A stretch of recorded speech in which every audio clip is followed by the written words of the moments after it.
So, ladies and gentlemen, welcome to another edition of the RGM podcast. With me, Carl Maloney, the host, and I'm joined today by a fascinating guest, James Hargreaves. Morning, mate. Hey, mate. You all right? Yeah, fine, thanks, mate. Where do we find you today? I'm up in North Yorkshire. I don't give my town because it's small, but up in the very top of North Yorkshire. Ah, right, fair enough. Well, I'm a Yorkshire lad myself. I'm from Sheffield originally. I live in Manchester now, and I've been fascinated by your content. You're a YouTuber, musician, producer, a documentary maker covering music culture. Have I missed anything out there, James? You've said a lot there, like. Got it. Okay. So you're a busy lad. So when I was doing a bit of research for you and that, the first thing that I saw was the video about you starting life in a cult. Yeah. Yeah. Which came out of the blue to see that video, because I'm used to seeing your music stuff, Oasis and all that kind of stuff, and all the documentation of you doing. I grew up in two worlds. I did. Yeah. So I was, obviously, one of two brothers up in North Yorkshire, middle of Britpop, lad culture. But I was raised in the very kooky world of charismatic, like really extreme end of charismatic Christianity. People falling over on Sunday mornings and rolling around in the aisles and running laps around the auditorium, waving flags. And it was, I grew up in two worlds. Yeah. So we'll put a link for people to see the full story of your video on it, on this anyway. But, just coming from that kind of background and finding yourself with, Britpop going on around you, which obviously we're going to get to and all that, it must have been quite conflicting at that time. It was massively. I mean, I was you're always pulled in two directions when you're raised in some bonkers religious movement. When you're little, just what you're told by adults, 95% of it is true. So you assume that the other 5% is as well. Do you know what I mean? So your parents tell you, don't put your hands in the fire or you'll get burned. And you go, ah. And so when they say as well, there's a big man with a beard in the sky watching your every move, you go, oh, heck, it probably is then. And so, growing up with Oasis and Britpop was weirdly liberating from all that, because there's such a massive emphasis on standing up for yourself, as opposed to the Bible saying turn the other cheek. Be yourself, follow your dreams, as opposed to the Bible saying you've got to put God and the church first. And I spent my whole life really kind of pulled between those two things until I walked away from it as an adult. But it didn't stop me getting stuck in the Britpop days and having a good time and getting pissed and my band and stuff. And but it was always there in the background. Yeah. I can imagine, yeah. So what kind of defines it? Because you call it a cult. Why do you define it as a cult over just coming from a religious background? Well, because it's just such a very, very small percentage of people who follow such an extreme set of beliefs. So I'm not going to name names here because I am still friendly with some people, but they believe that there are like patches of land that have got like demons on them and stuff. And they'll go out to these patches of land, like out in the Yorkshire Dales, and I kid you not, they'll sprinkle salt on the ground to purify it of demons and just psychotic shit like that. And then they'll stand around it in a circle, and like, have you heard of speaking in tongues? No.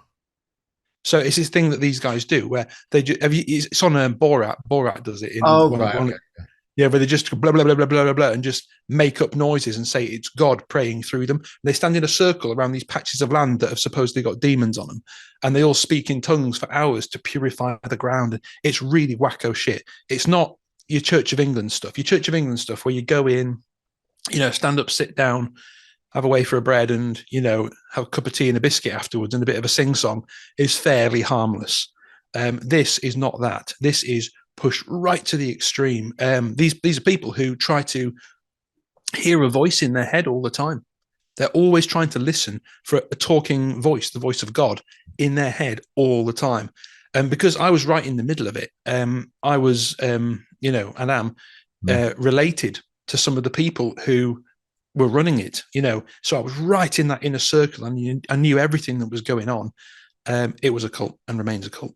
Yeah, no, my only like experience of a religious background was my grandparents were really religious, and they used to take us on a Sunday just to go to church, and they used to drag us over to church, and it was just one of those things that you just didn't want to do, and you just got dragged along, of course. So that just seemed like a fascinating but really confusing background for a kid.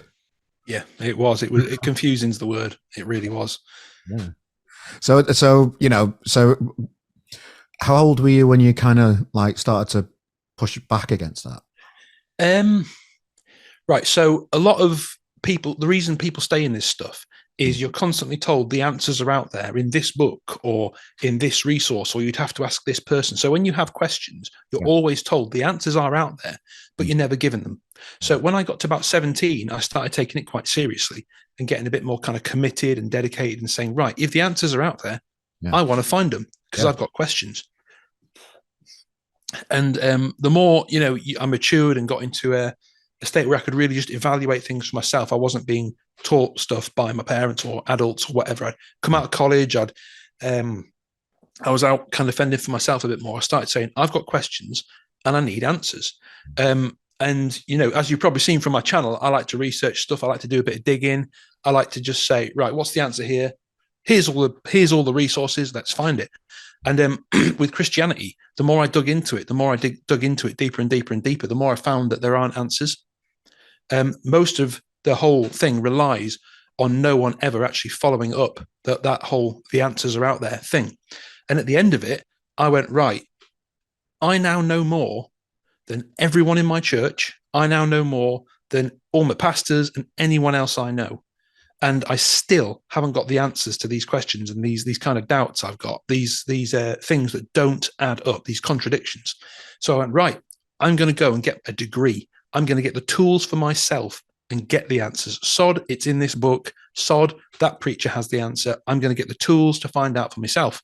So my degree, bizarrely enough, is in theology. I went there to get the answers. Do you know what I mean? To say, right, I'm going to dig right down into the Aramaic, Greek, Hebrew, all that stuff, which I did.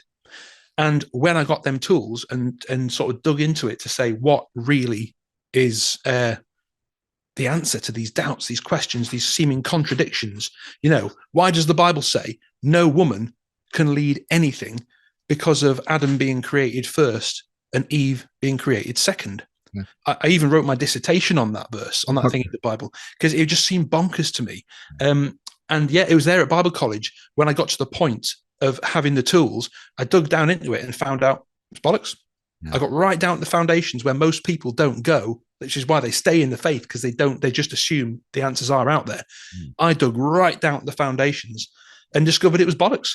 You know what? And even though my whole life it's been all about music, really, I've never regretted going and getting a degree in theology. Never. Because if I hadn't done that, I might still believe it now. Yeah. And how long, why did it take so long to make a video on that? It's very traumatic. It is. Fair enough. It is like doing that video fucked me up for months. Like going back over it. If you've not been in it, you don't know, especially from very young. There's a saying in the Catholic Church that give us a child till they're 7 and they'll be Catholic for life.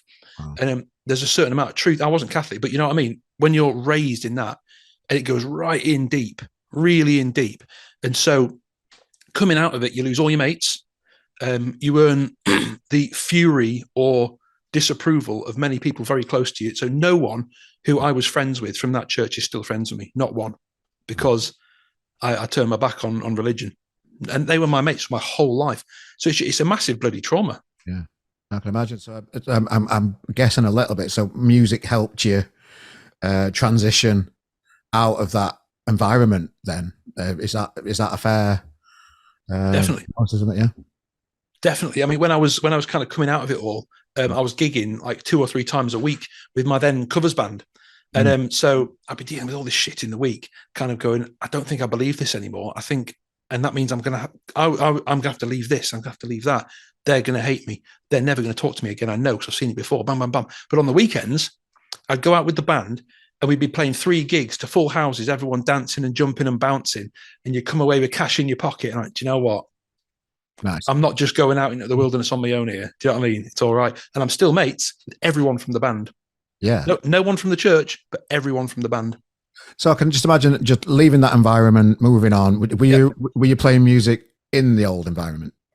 Yeah. And after, yeah. So you've always been, there's always been instruments around and that kind of stuff. So you were accomplished or just learning at that time before you moved out? Both parents are music teachers. Right. Okay. Got you. Right. Brother's a drum teacher. Okay. So you can turn your hand to most instruments then, on your. I think so. Yeah. I mean, once you know music, it's the same music on just whatever instrument. You know what I mean? Once you know the theory behind it all, yeah. It's really interesting. I'm a guitar player myself, rhythm guitar player in my band. When our band played, and I always enjoyed the rhythm side of it. Because I think I wasn't the most talented of guitar players, but I had natural rhythm, so I could play. You know, when people learn Wonderwall, and we'll come to the video that you made playing on the Wonderwall guitar later on. But yeah. I learnt Wonderwall like every fucker does when they're learning guitar. But what I noticed really quick was I could do the rhythm bit to Wonderwall, which is not an easy bit. The chords and the structure and things people can learn quite quick for Wonderwall, but the actual rhythm and making it sound like the song came naturally to me, and I always enjoyed that part of the music over anything else, really, just as a musician. Yeah, I learned Wonderwall on the shittest classical Spanish guitar you've ever seen, with strings like an inch off the fretboard. Clang, clang, instant blood off your fingers. Yeah, flipping cheese wires. Yeah. Yeah, so just hanging around just on the transition a little bit then. So moving away from the church or the cult, how did you transition into the real world and like mechanically? Was it moving in with friends and family away from that, or how did you physically get out as a youngster? You just stopped going. I mean, Facebook was helpful because you could just, I'm not on it anymore, but you could just go, I'm an atheist. And then everyone else would do the work for you. You'd just be like, bye then, No, I mean, I moved out at 18. Yeah. Been one of them lads that pretty much just got straight out of home at 18 and been working self-sufficient for much of my adult life, really. I moved back in my parents briefly while I was waiting to move into where I am now. Other than that, I was one of them who just got straight out at 18 and lived independently. So I wanted my freedom as fast as possible. Nice. And that's it. Yeah. So getting into bands then. So what was the name of your first band? I always like crikey! Now you're asking. Oh, it's always appalling. That's why I like asking that. Flipping heck.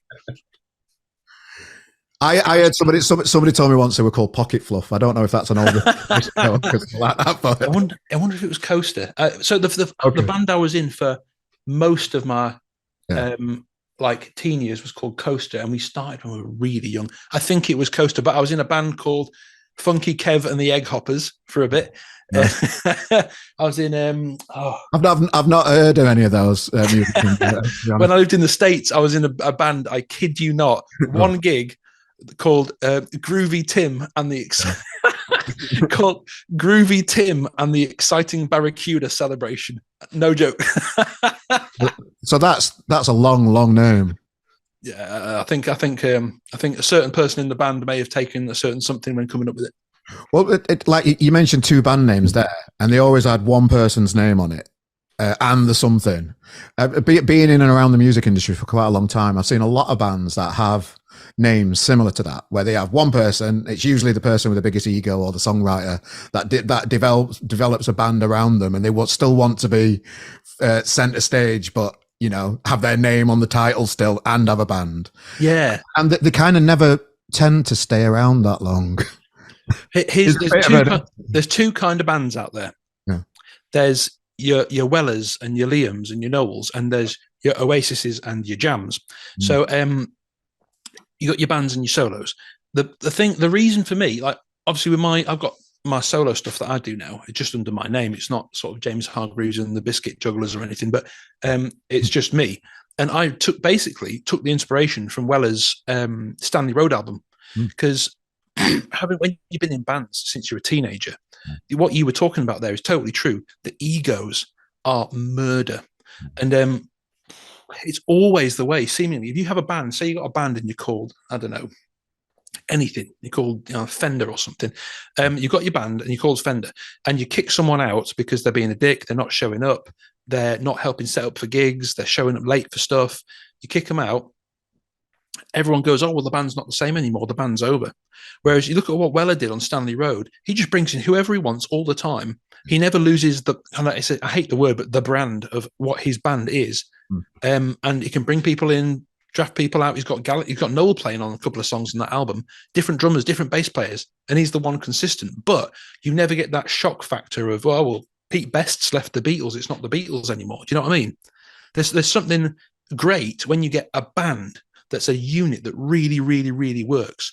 But truth be told, I'm a bit of an antisocial bastard, and I can't be asked with band politics. I just can't be asked. So I cut that corner completely by having me, and then everyone else who plays with the band knows that I can draft people in, draft people out. As long as we're getting on, all's well. But you just don't want to be in that situation where you're like, everyone in this band fucking hates each other, but they love the band. They love playing the gigs. They love being part of the band, but they fucking hate each other. I'm not going to stand for that. So no toxic atmosphere. So I'm just going to do what Weller did. You know what I mean? Bring people in, draft people out, and that's it. I love the honesty of that as well. And, it must be partly you're a bit of a controlling character and you want it to be the way you want it to be. Maybe. I don't know. First time I've met you. or you're just doing it for your reasons of just wanting it to be a nice environment for everybody. I know it is selfish reasons, but it's not obsessively over how it has to sound. It's that I can't deal with drama. I hate it. I just can't be doing with tension and drama. I just frigging hate it. I'd rather just, cut it out and move on. Do you know what I mean? That really, it is a selfish motive.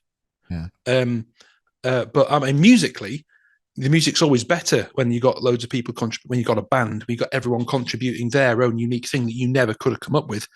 But I mean, you having been in bands yourself, you probably know, as soon as it turns to drama, everything's fucked. But no one goes, this is fucking over, isn't it? They go, no, let's just drag this out for another 3 years and be miserable and hate each other. And I can't be dealing with it. I can't. I want a quiet life. That's my motive, to be totally honest. No. Running a magazine comes with a bit of conflict sometimes because, I deal with a lot of grassroots music in Manchester and Sheffield and all over the country now. RGM's grown a little bit. It's a nice little bubble to be in. And you get to know these personalities and you get to know bands quite well on a personal level. And then when a reviewer writes a review of their music, and it doesn't go the band's way, there's criticism in there, or there's tips and constructive feedback, which we are all about at RGM to try and help people develop, then I get stuck in the middle quite a lot there. And there is a lot of conflict with it, but you kind of just have to take that on the chin a little bit to be authentic and to have your own brand, really. And our brand is to offer people constructive feedback, if you like it or not. We put a disclosure on the website, you could get constructive feedback. So if a band haven't read that, that's down on them, which, bands don't read stuff, but it is what it is. So you can get kind of stuck in circles of confliction sometimes, but it's the music industry, isn't it? I suppose as well, you've got to, I mean, there's a line, isn't it? It's not like never say anything negative. Just say, oh, it's great. I mean, when in the rehearsal room. Yeah, but there's thousands of blogs doing that, and that's why I want to be different and doing it our way, because there's many people that'll do that. Go and speak to them over there; they'll do that for you. I mean, do you know what's missing in the music industry today? Yeah, a bit of edginess. Yeah, a bit of punk ethos. Yeah. You have to be willing to say that is shit, because people used to say that in the 90s. I've got a box down here. Right down there, full of old NMEs and Q magazines that I use for my research, for my stories and my docs and that. And some of the reviews you read, you think, bloody hell. I mean, they could get, by today's standards, that journalist would get dragged through the courts for writing that. Yeah. But back then, it was fair game, and weirdly, it was healthy. It's the same in the rehearsal room. So in the rehearsal room, we can say that doesn't work. That does work. And the whole band can say that. I didn't like that. Just do that. And, I take that from the rest of the band. You know what I mean? So there's a line, isn't it? There's a line somewhere. Yeah, definitely. So a musician, you're in bands. I'm 45 later this year. So I was handed a tape with Supersonic on it as a kid, and followed this fucking band all my life, all over the country, watching them in gigs, small and large, the majority of my life. So I feel privileged to have done the Oasis journey as a fan throughout it all. How did your story with Oasis start yourself? Well, I had definitely maybe on tape. I was quite young when it was happening, but I've always been immersed in music. You just are in a musical family, you know. I had definitely maybe on tape, and the first few times I listened to it, I'd never heard anyone who sang like Liam. Yeah. So I was like, I don't like this. You know, I love him now, you know what I mean? But and at school, everyone was just obsessed with music. It's not. I've got two boys, 12 and 10. It's not like it was about with music where everyone's in kind of a musical tribe. Do you know what I mean?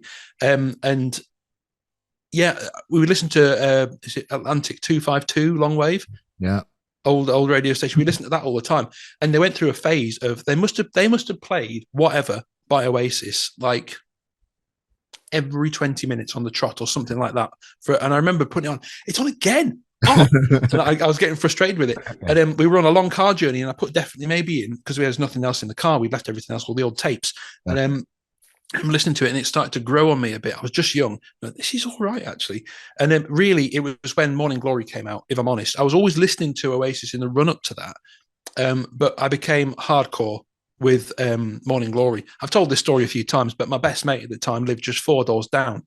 I remember walking into his house, and his older brother, they had a little portable CD player in the kitchen, and he got Morning Glory, and he was just stood there, like with both hands on the counter, just with this shell-shocked expression on his face.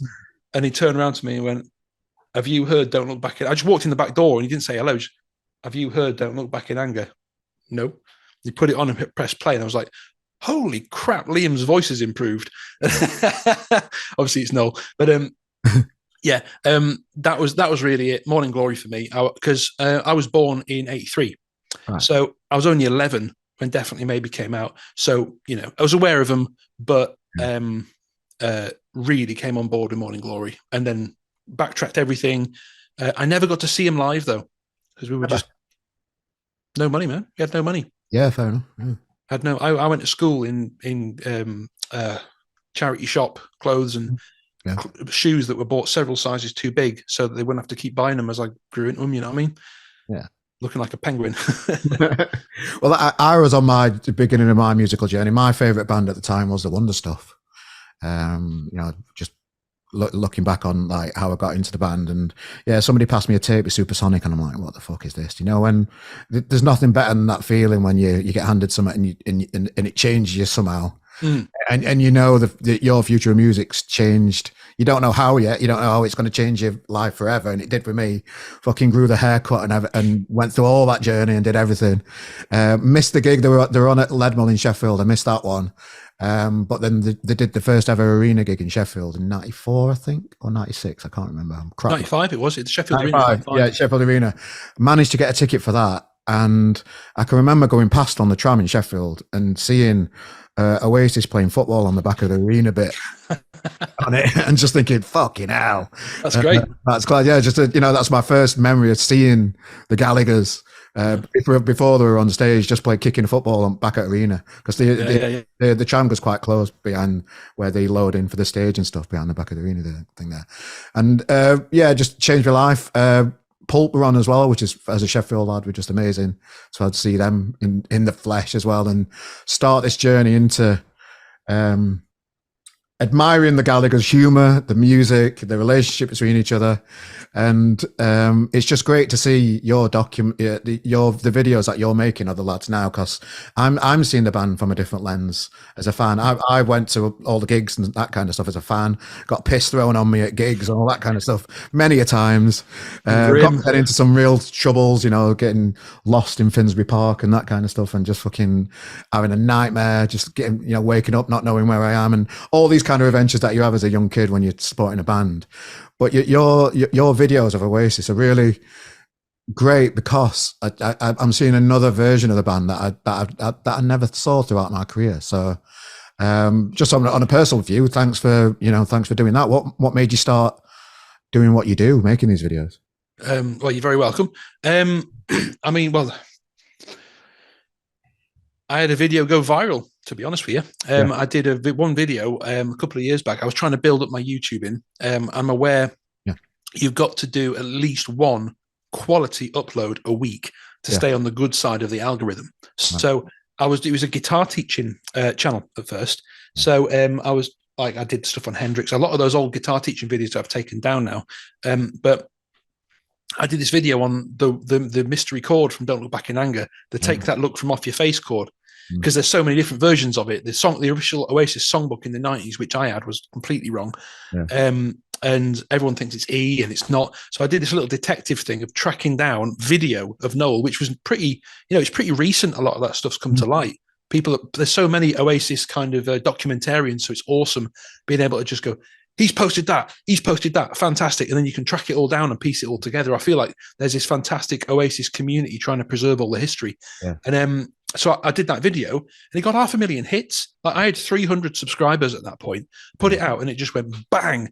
And at that point, I basically had every Oasis fan in the universe on my channel. And obviously they were a massive part of my life growing up. So I started gradually going, let's try another Oasis doc, 20,000 hits. Hey, let's try another one, 100,000 hits. Hey. And so I thought, right, we'll give the people what they want. Yeah. As a fledgling YouTuber myself, I've got about just over 500, so I can't monetize it or anything like that yet, which would be nice one day. But we're not getting the views to warrant that kind of stuff yet, really. But it's interesting to see how much attention do you pay to the algorithm and the data behind the videos and that kind of stuff when you're making new stuff? Do you really delve into it? I watched a video with Mr. Beast, and he's just telling you all the tips on what to do and what to look out for, attention spans and all that kind of stuff. Do you delve into all the data behind the scenes on YouTube? I don't actually, not at all. The biggest thing I try and follow is just at minimum one a week. But your comments, interactions tells you when people are watching and when they're not. You got your analytics on there so you can see views and that. But the biggest thing I try and do is say, I'm not going to do what I want to do, because if I did what I wanted to do, I'd be banging on about old rootsy blues musicians from the 20s and all kinds of really mega obscure shit that I think that's what I'm doing, James. as a real guitar nerd, I'd be talking about stuff that is interesting to like 1% of the population. So, but the truth is, I don't need to do that stuff. I can read about that and play blues on my own. It doesn't change anything. What I do is I take what the viewers are giving me as feedback and try and take it on board, take it as not criticism, but feedback. So if someone comments on a video, this is fucking shit, stick to your usual lane, I'll just kick them off and block them. But if 20 people do it, I go, right, I probably fucked up here, and I won't do that again. And what people love, what people are enjoying, it's obvious because it gets hundreds of thousands of hits. And what people hate will just go floop, and you go, that took me 3 days, 12 hours a day. That was not worth it. Not doing that again. Simple as that. It's very kind of ruthless business logic. That's how I approach it. And so my channel hasn't turned into what it's turned into out of design. It's turned into what it's turned into out of reaction. Yeah. No, I love that. And is this what you do as a full-time job? Yeah, it is now. Yeah, wow. It is. I was a guitar teacher since I was 15. And that's how I paid my way. But got up to, I'm 40 next year. And as I got up to, you get past 1,000 subs, and past 4,000 viewing hours a month, I think you can monetize. And I just worked my ass off. I did that funny thing of that you do in your 30s of I was doing 12-hour days, 7 days a week. And I would just work. Got a bit obsessive about it. I've tried to be a bit less kind of driven about it now, a bit less workaholic. But that's it really. Just consistency, high quality. I always, a big thing I try and do is cut out waffle. So like if I have an interview with someone, we always talk for an hour and a half, and what I post is 20 minutes. All the ums, all the let me think and stuff edited out, and I just go wham. So I try to not frustrate my viewers, and I never ask them to like or subscribe. Never. Yeah, I've been guilty of all those things. So they're good tips for me, mate. But I like the more long form conversations. rather than the short clickbaity thumbnails that people put out and don't deliver on what they're advertising. That kind of stuff just frustrates me when I see those things doing well. That, you know, they're advertising something that looks fascinating, brilliant. I'll click, let's have a look, and then it's just a pile of shit. Yeah.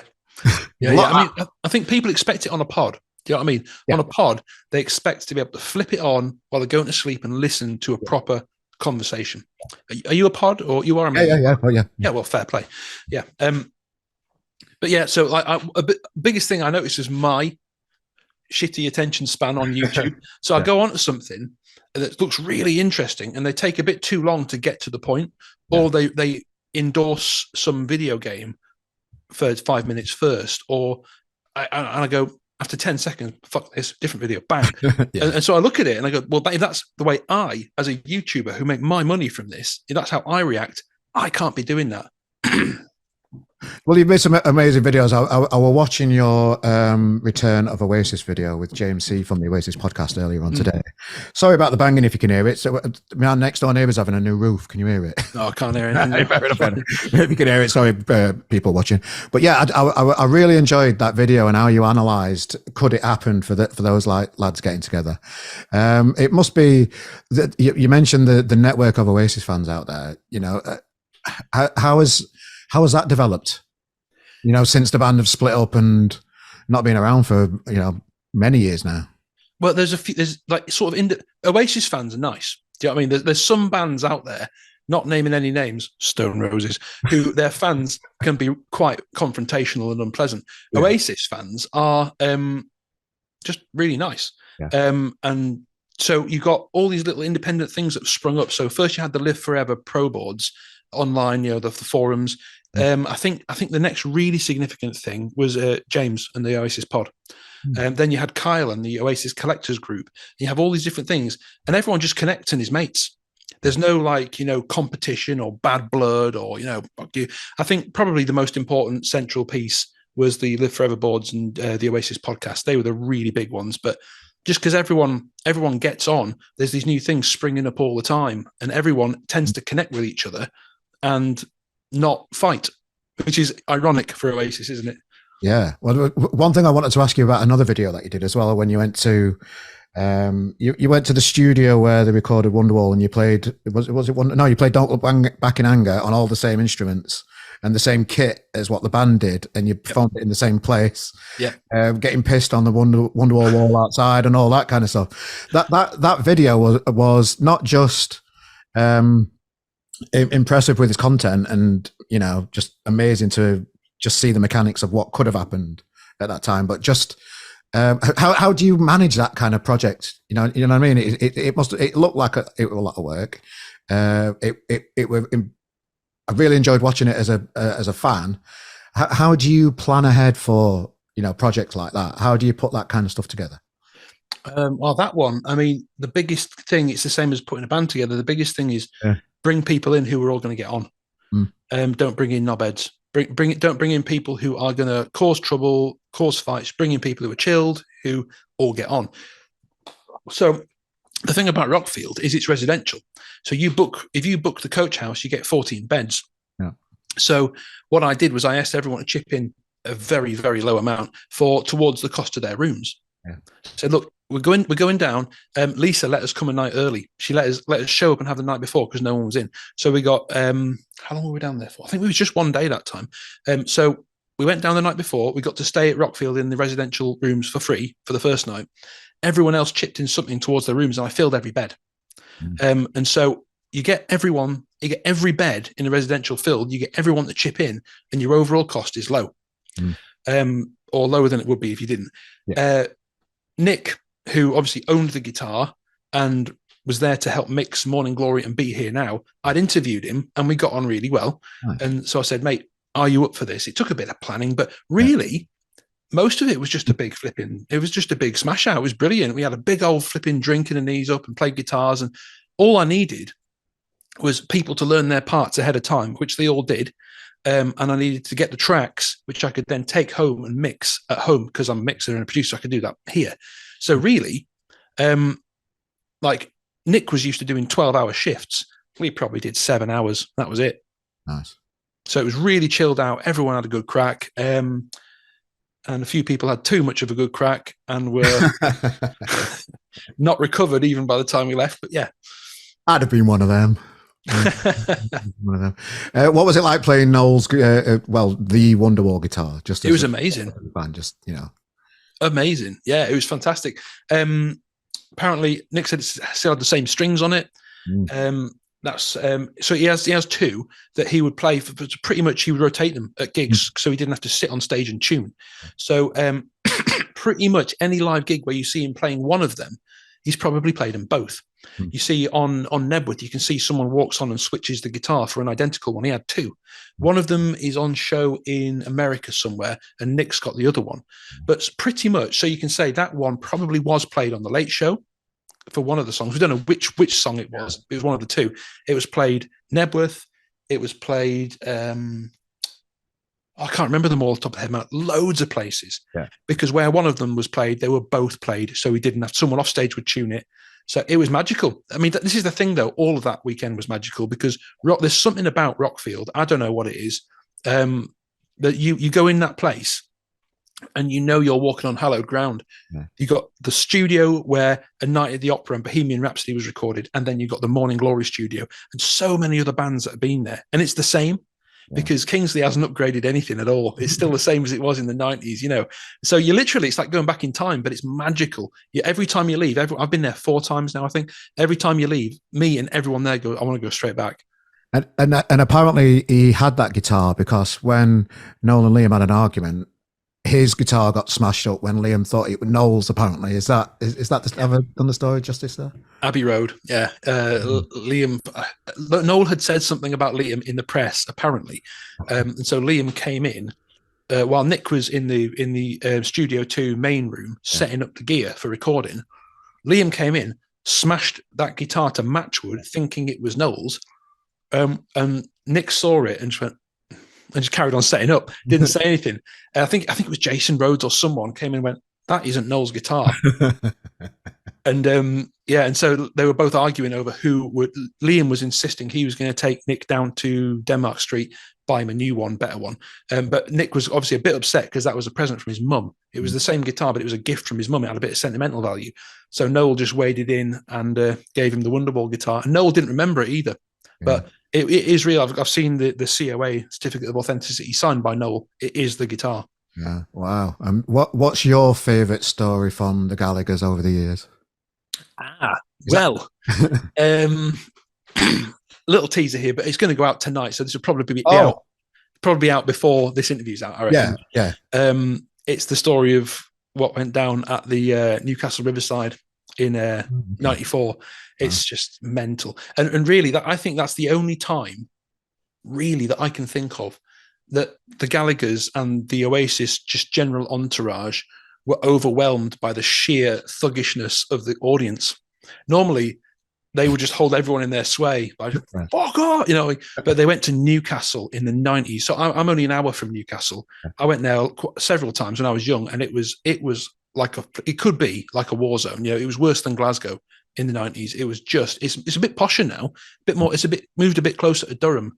But honestly, the audio I've got of this gig and what people are saying and the stories, it's a rock and roll legend, really. So that's probably, maybe it's just because I've been just working on it, but that's probably my favorite Oasis story at the moment.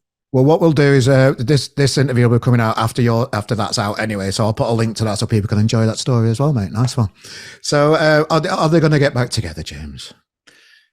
Well, I hope so, because I never got to see him before, and now I've worked my arse off as an adult, and I could go and see him if they did, and that would be a huge tick on the bucket list. Of course, I hope so. Liam, since Noel and Sarah split, has said nothing antagonistic, and it's all been very suspiciously quiet.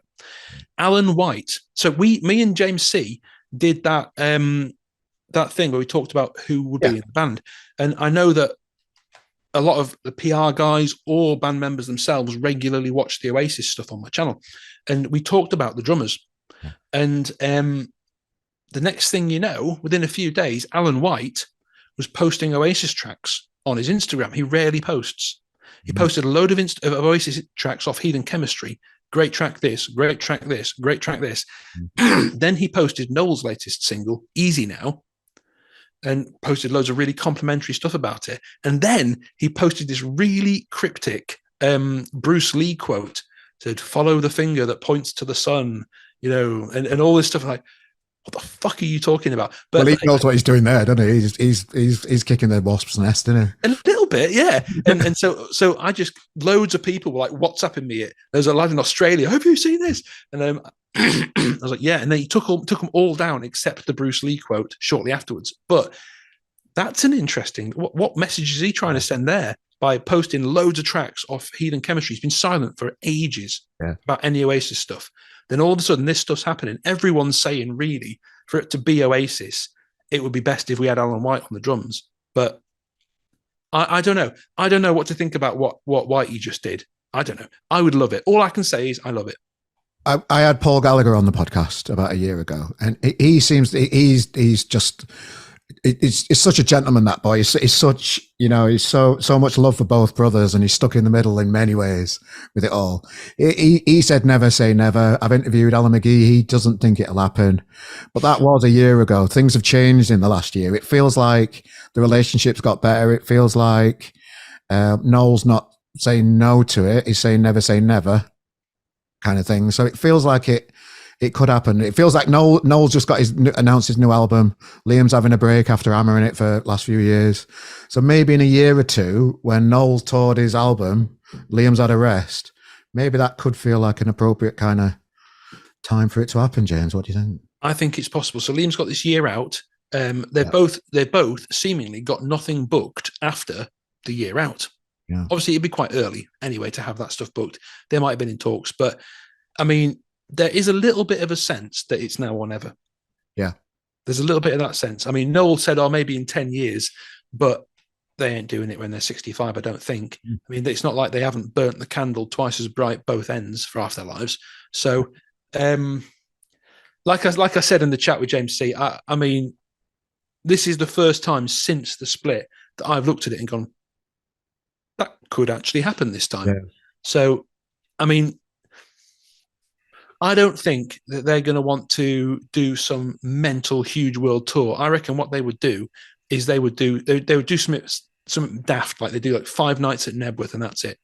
And then they go to America and, do some massive thing out of Madison Square Gardens or something, I don't know, like 5 nights. And because they are, in the 50s now. Yeah. And they're not going to be wanting to have some cocaine fueled rampage around the world for a year and a half because, might die. But if it's going to happen, this is the first time I've looked at it and gone, there's a lot of the stars seem aligned right now. I think it maybe could. I'm more positive than what I ever have been. All my friends that buy Glastonbury tickets, they always say, I'm buying them this year because Oasis is going to be playing it. I'm like, oh God. It always seems when Glastonbury gets announced that people, there seems to be like some kind of rumor about Oasis getting back together again. Always seems to happen as well, which is, I find strange. I don't know where the connection is there really. I know they've played Glastonbury, but I don't know if it's Glastonbury feeding ticket sales somehow. I don't think they need to. What did you think of their Glastonbury gigs? The first one, when he had the shirt and the jumper on, was one of my favourite ones because that's the first time I started seeing Oasis on telly and the big screens. I think on the ones after that, which one was the one? So it was probably 94, 95. Do you know the one I mean? Liam had a white collar on and like a jumper. Yeah, 94. 94, that one. So that one sticks in my mind more than ever because that's like, yeah, I can see him on telly. That's my band that I've just started getting into. I can telly and justify myself for liking them. So 94 was good. But the stuff they've done at Glastonbury, really, I think if they did Glastonbury again, reunited, they would have the chance to do their proper headline Glastonbury gig that never properly really happened. Because in the past, like when Liam's voice, do you know what I mean? He was in bits. They hated each other. There wasn't much banter. You look at the Be Here Now tour, and that's what they need to do at Glastonbury. They need to have that energy and that kind of raucous, having a laugh, big frigging bombastic thing. Not, we obviously all hate each other in this band. I don't think they ever really properly had their Glastonbury moment as headliners. Yeah. And it's not too late. Yeah. Oh, that could spur the fires a little bit more. I've got a little funny story about the Be Now tour, because when they were touring in Sheffield and they were playing Be Now in Sheffield Arena, I was skint. So I offered to work for the Sheffield Arena in the hot dog stalls type thing inside the arena, just to get into the arena so I can do what I do, fuck off as quick as possible and go and watch the band. And I got in and I managed to watch Noel doing a sound check, just him playing the guitar while I was sat in the arena until I got like told to crack on and do some work. So the Being Out tour, that got kind of got a lot of stick, that album. But for me, I like Being Now. What's your thoughts on that? You know, as a fan, all the criticism was bollocks. It's a great album. It was, but I was there. I was on the flipping ground. I was one of the kids caught up in the mania. It was great. It's still a great album. I love it. Yeah. I mean, I think it needs a remix, but the songs are great. The performances are great. I mean, Morris was just coked off his tits, wasn't he? I mean, the problem with it was it had happened at the point of culturally we'd kind of gone past Oasis oversaturation, because at that point they had got so big that they eclipsed the movement, and Britpop just meant Oasis. So they kind of got too big almost for the nation. We were just overloaded with Oasis. And so people started to kind of get sick of it and turn on it culturally. But if you look at, when you listen to Definitely Maybe, Morning Glory, and Be Here Now, they're a trilogy. They sit together and they work. I mean, Be Here Now, I think, was a fantastic album. And I would love for Ignition and Big Brother and all them lot to put together a proper Be Here Now tour, like Blu-ray and documentary, because that was the height. That was the biggest thing Oasis ever did. You know what they had, the I think it was called Bear, the black lad in the top hat who would come out, and he was there. He was like the magician at the beginning, and he'd open the door and let him out. He's gone missing apparently. No one knows where he is. Loads of people want to interview him, and he's just off the grid apparently. But so all that stuff on the Be Here Now tour, that was the absolute apex of all the Oasis madness. Getting thrown off flights and banned from airways in Australia after Liam threatens to stab the pilot, and you know, it's so great rock and roll legend mythology stuff, and they've got all the material. People like me are just sort of fishing around for scraps that have made it onto YouTube. They've got everything. So I'd love to see more Be Here Now stuff personally. So how do you like source all your original material for your videos and stuff like that? That must be a nightmare. Well, the truth is I don't have any original material. That what I do is I read widely, make a lot of notes, and I connect the dots. So everything I use is already out there in some random hidden away old article in a Q magazine, or in some little corner of a forgotten book. You know, I've got lots of over there is my bookshelf where it's just loads of Oasis books and Stone Roses, Zeppelin, all over there. I just research a lot, and once you kind of know what you're looking for, you can then put it into YouTube and find a clip of it, usually that someone's uploaded. Particularly with Oasis fans are very, very, very dedicated about documenting everything. So you can find out so much stuff. When I did my video on Oasis versus In Excess at the Brits, there was like almost nothing on In Excess. I watched that this morning. Oh, did you? Yeah. There was almost nothing on In Excess, almost nothing. And they were huge, absolutely huge. But there's something fanatical, I think, about Oasis fans, that you just document everything because you know you're living history. Well, it's as I mentioned earlier, it's just great. The fondest memory of my life as a kid growing into a bloke and turning into this grey bloke that I am today, and it's just so fun memory. So it's just great to see people like yourself, bringing new content out for us older guys to enjoy, because there's an undercurrent of like kids that want Oasis next again, isn't there? Which is massive. Fascinating. So you built up this channel on YouTube, James, a successful one. You know, you've found a wave of this algorithm that goes on. Well, what more do you know about this fucking algorithm thing that people talk about? Well, I mean, I know it's just limited, really. What I know really is you can't leave too long between uploads. So if you're going away at Christmas and stuff, you need some stuff prepared that you can schedule to go live. I also know that summer, Christmas are the worst times. The best time is now, middle of normal term time, really. It always gives you feedback. It's the way what I noticed was when I started off, I would post new videos every every week minimum. I think I started off every 2 weeks minimum, actually. And I would notice every now and again, one of them, for no clear reason, would just kind of go, there'd be like 19 views, 100 views, 20 views. Then one of them would go, 1,000 views, and then drop off again. I go, what the fuck was that? And then it would happen again a few months later. I think after I've been doing this for about like a year, that started happening. Then I got one that went 3,000 views. I was like, what's going on? And it was, I think what it was the algorithm recognized that I was consistently uploading. I was a human being, not a bot. I wasn't posting spam, porn, or clickbait that leads to something fake. Okay. I was engaging with my audience. If people commented, I commented back. And plenty of likes, which meant it would promote my videos a tiny bit and just test the waters. And when I had that video that went absolutely bonkers and got 500,000 hits, I think that was at the 2-year point of having just consistently uploaded weekly or 2 weekly initially at the beginning, proving that I was doing stuff people liked, engaging with people, no clickbait and no porn. Basically, when it hit that point, I think the reason that got massive, loads of the comments that I got were, the algorithm sent me here, great video, and basically it just took that one random video around the 2-year point of me doing that and just promoted the crap out of it for no clear reason that I could see. I mean, it could have been a video on, I don't know, juggling bananas, and that could have ended up being the specialism of my channel. Do you know what I mean? It's because I got so many Oasis fans from that. It was just very, I guess, not good luck, but cool, I guess, that it was a band that I love so much and I'm so passionate about that ended up being the focus, because that was the video YouTube gave a massive boost to. It's fascinating how a machine can make decisions for you, innit? It feels like it's conscious, well, not consciously because it's a machine, but it's giving you the opportunity every now and again through little spikes because it's seeing a pattern in your content that you're bringing out. Yeah, I mean, there's not much alternative though, because it's got something stupid now. Like there are, I think, is it 500,000 hours of new YouTube footage are uploaded a day or something like that. So no one can watch that.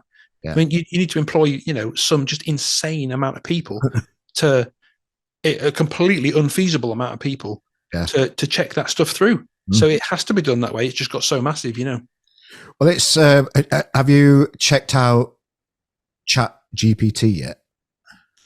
Sorry, mate, you broke up there. Oh, sorry. Have you checked out Chat GPT yet? Don't know what that is.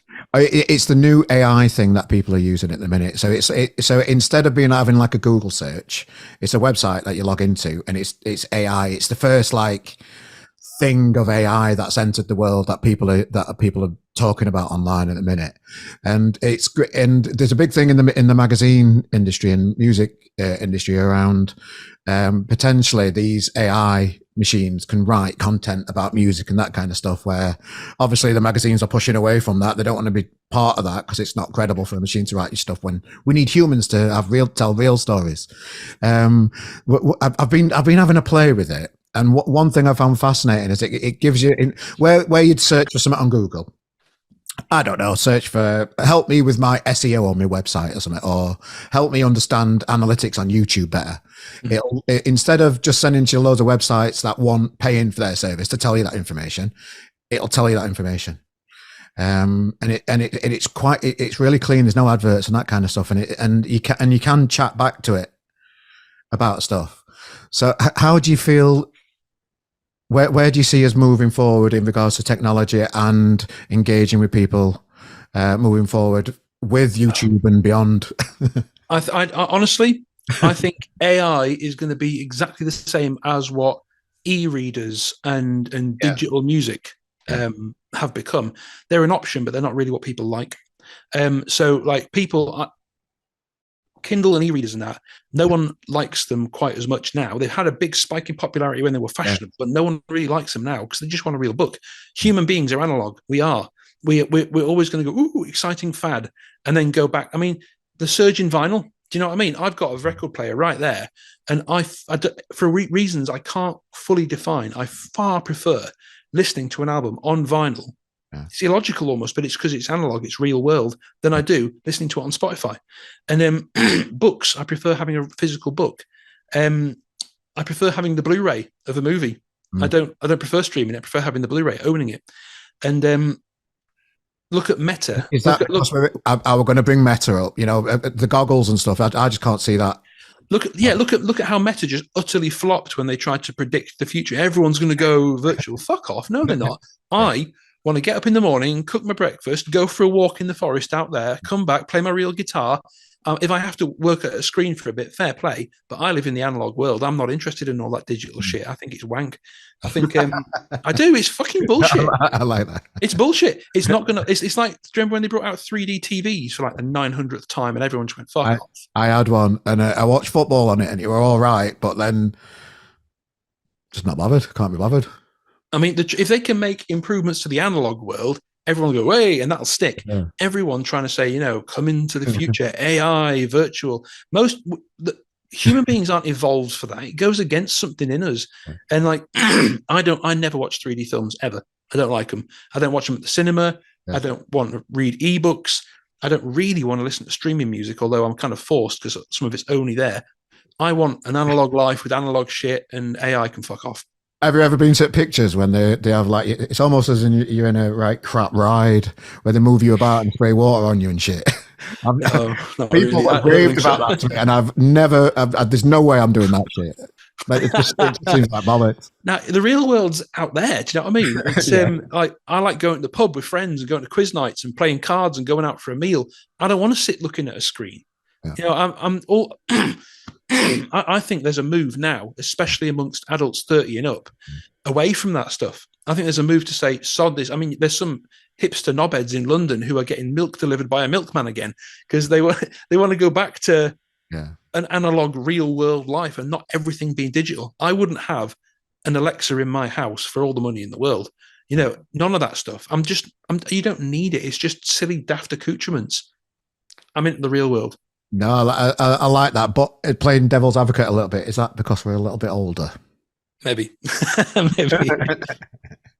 Maybe. But I mean, I suppose it goes, yeah, I mean, let's do a video in 5 years' time and find out what happens. Yeah, well, honestly, right, with AI, I think it will do some good stuff, but it'll be like behind the scenes. I think it'll be like getting AI on your voice predicting. So you pick up your phone, talk, it turns it into text and gets it right. That's great. Yeah. One area I would love to see AI improved is I'm going off into the woods here, but stem splitting. So between you and me, I'm not going to go into too much details because this is a big reveal for my channel, but I've been digging into some old really kind of rough, shitty old Oasis demos from way back in the day that were recorded badly on cassette. And I'm using all my production arsenal to get into them, dissect the stems and remix them so people can hear what they sounded like live properly. And the only way the stem splitting technology is going to improve is with AI. Stuff like using AI in medicine, fair play. Yeah. But yeah, I don't, writing magazine articles, I mean, if they ever get to the point where AI can write articles in a way that is as good as the human touch, then they've just made a metal human. You know what I mean? Yeah. Well, we majority cover local Manchester bands and bands that are just starting off on the career and supporting grassroots stuff. So no AI is going to know about what I know about the grassroots music industry. I know that for a fact. So bollocks to that. And so it's not going to happen, mate. It's not. If they said BuzzFeed, didn't they? Said BuzzFeed. They reckon that everything's going to be written by AI. Who reads BuzzFeed? I don't read BuzzFeed. No. It's just click that. I bet Vice try it. It's just. I mean, that's basically because what they would be doing is sourcing the news from human reporters and just consolidating it into little articles that they then use for clickbait and load with ads. That's all it'll be. So just appreciate your time, James. We really do. What kind of projects have you got coming up that you can tell us about at the minute? Obviously, you're going to have loads that you can't, but is there any previews or any tidbits you can share with us for stuff that's coming up on your channel soon? Well, what can I tell you? Well, we're planning a big trip down to Mono Valley, which should be fun. Oh, right, okay. We've got to try, as a group of 24 of us, hopefully all going to go down there, fill the place out and film a music video when we're down there. I love Oasis video that don't behind the truth, is it? Don't believe the truth. Oh, that's the album name, isn't it? That's the album. yeah. What was the black video that came, DVD that came out with it? I was actually in it. I was watching Oasis in Vegas, and I'm in the crowd in that video. Oh, Lord Don't Slow Me Down. That's it. Yeah, memory failed me again. And me and my mate were actually in Vegas watching Oasis, and the show us, and you can see the back of my head in that video. Oh, nice. Well, this music video would be my one for my album that's hopefully coming out this year at some point. Nice, so right. we'll be going down to Mono Valley. I've already been there and done an Oasis feature on that place from the first attempt. Definitely, maybe. Is that the one on a boat? Are you going in on it? Do you go into it on a boat? No, that's Sawmills, and Sawmills. It's being sold right now. I rang them and said, "Look, come down," but it's being sold. I would love to go down there, but it's flipping Cornwall, so that's what 10 hours drive from where I live, something like that. Because you can't. It's not like you can go like the crow flies. You've got all these tiny little windy roads. We're quite lucky up here because we're 10 minutes from the A1, so for the A1M. So we used to, big roads, really good infrastructure. You get down there, and it's like it's like driving in backwards kind of Texas, just potholes and locals staring out with a pitchfork. I was when I watched that documentary, Manny from the Stone Roses were getting interviewed, and he always just skulking around in Mono Valley. I can just remember him talking about that. That's where my memory of Mono Valley comes from. Is fucking Manny talking about the Oasis lads from down there. What else have you got, mate?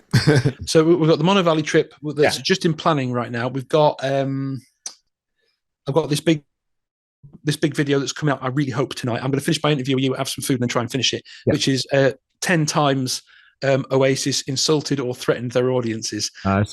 So that should be really good. It's really funny. How did you get it down to 10? Do you know what? A lot of the time, it's just the audience insulting them, right?